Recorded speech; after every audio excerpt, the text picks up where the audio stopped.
Hi, another unique token from one of the wonderful sagas from Kamigawa Neon Dynasty. So, Teachings of the Kirin has a chapter 3 that creates a Kirin-Touched Orochi token. Now, this does stuff. So, when it attacks, you exile a creature from your graveyard, and if it's a creature card, you create another token, and if it isn't, you give another creature of yours +1/+1. So, we need to get our token into play, and then we need to see it attack so that we can see if it works properly. So that's what we're doing.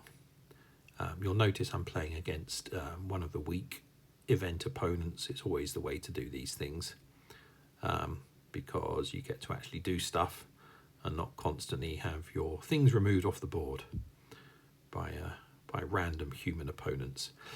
So there we go. So chapter 1 created the colourless spirit token. Chapter 2 gave it +1/+1. We'll put a creature on the board. Here we go. Now we'll read chapter 3 at the beginning of our next turn. Just wait for Greg to have their turn. There we go. Chapter 3, create the Kirin-Touched Orochi token. So let's have a look at this before we do anything else. So it's rare. It's 1/1. It's green. It doesn't have any other evergreens or abilities. It has the creature type enchantment snake monk, which is a really weird set of creature types bunched together.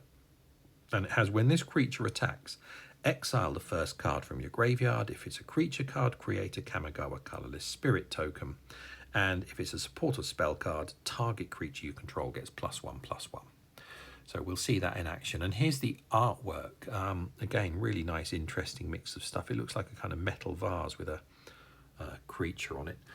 This is by Sam Burley, who's got over 153 credits in Magic the Gathering. Some of them have made their way across to Magic Puzzle Quest, including the Great Aurora. What a fabulous card that is.